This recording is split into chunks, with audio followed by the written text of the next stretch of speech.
wabarakatuh. Halo semuanya.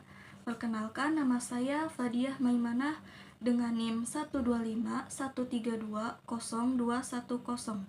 Saya dari kelas 1E Manajemen Dakwah. Di video ini saya akan membahas tentang norma dan kontrol sosial yang menjadi bagian penting dalam mata kuliah pengantar sosiologi. Mengapa norma dan kontrol sosial penting? Norma dan kontrol sosial adalah dua hal penting yang menjaga masyarakat tetap harmonis dan tertib dalam kehidupan sehari-hari. Karena yang pertama, manusia tidak bisa hidup sendiri sebab kita selalu berinteraksi dalam kelompok. Yang kedua, agar interaksi berjalan tertib, dibutuhkan aturan bersama. Yang ketiga, norma dan kontrol sosial berfungsi menjaga keseimbangan dalam masyarakat. Maka kesimpulannya, setiap masyarakat punya aturan tak tertulis yang membantu menjaga keteraturan. Norma dan kontrol sosial adalah dua unsur utama yang membuat kehidupan bersama tetap harmonis. Selanjutnya, apa yang dimaksud dengan norma sosial? Yang pertama, pedoman yang mengatur cara seseorang berperilaku di tengah masyarakat. Yang kedua, menentukan tindakan mana yang pantas dan mana yang tidak pantas. Yang ketiga, berdasarkan nilai dan kebiasaan yang disepakati bersama. Jadi, maksudnya norma sosial memberi arah pada setiap tindakan kita. Maka tanpa norma, masyarakat bisa mengalami kekacauan karena tidak ada batasan yang jelas. Selanjutnya, macam-macam norma sosial dalam masyarakat, yaitu yang pertama, norma kebiasaan. Contohnya memberi salam kepada orang yang lebih tua ataupun yang muda. Memiliki sifat tidak mengikat kuat. Yang kedua, norma kesusilaan. Contohnya tidak mengambil hak orang lain. Mempunyai sifat berdasarkan hati nurani. Yang ketiga, norma hukum. Contohnya bayar pajak tepat waktu. Yang mempunyai sifat memiliki sanksi tegas. Yang keempat, norma agama. Contohnya sholat 5 waktu memiliki sifat bersumber dari ajaran Tuhan. Maka kesimpulannya, tiap norma punya tingkat kekuatan berbeda. Ada yang hanya berupa kebiasaan ringan, hingga aturan hukum yang wajib ditaati oleh semua warga.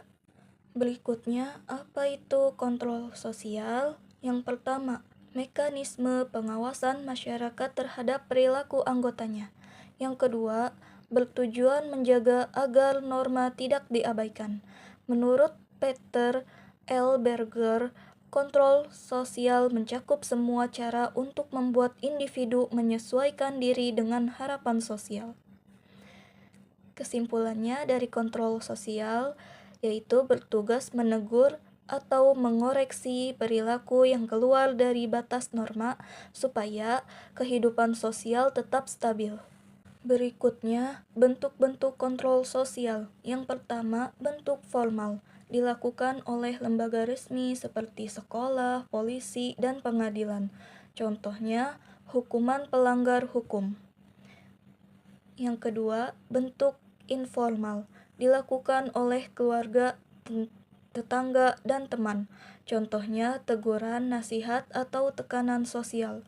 Kesimpulannya, kontrol sosial bisa dilakukan secara resmi melalui hukum atau secara tidak resmi melalui teguran sosial. Yang keduanya sama-sama penting menjaga disiplin dalam masyarakat. Berikutnya, penerapan norma dan kontrol sosial dalam kehidupan. Yang pertama, guru menegur siswa yang terlambat. Itu adalah contoh kontrol informal. Yang kedua, pelaku penyebar hoaks dijatuhi hukuman sesuai UU ITE, yaitu contoh dari kontrol formal. Yang ketiga, warga menegur tetangga yang membuang sampah sembarangan, yaitu contoh dari norma kebersihan. Kesimpulannya dari kasus-kasus ini menunjukkan bagaimana masyarakat berperan aktif menjaga keteraturan baik melalui hukum maupun kesadaran sosial. Berikutnya adalah kesimpulan dari materi ini, yaitu norma sosial menjadi pedoman perilaku bersama, kontrol sosial menjaga agar norma tetap dijalankan. Keduanya menciptakan kehidupan sosial yang tertib, aman, dan harmonis. Singkatnya, norma sosial membantu kita tahu mana perilaku yang benar, dan kontrol sosial memastikan semua orang tetap mengikuti aturan itu. Kalau norma dan kontrol sosial dijalankan dengan baik, maka masyarakat bisa hidup lebih rukun, aman, dan teratur.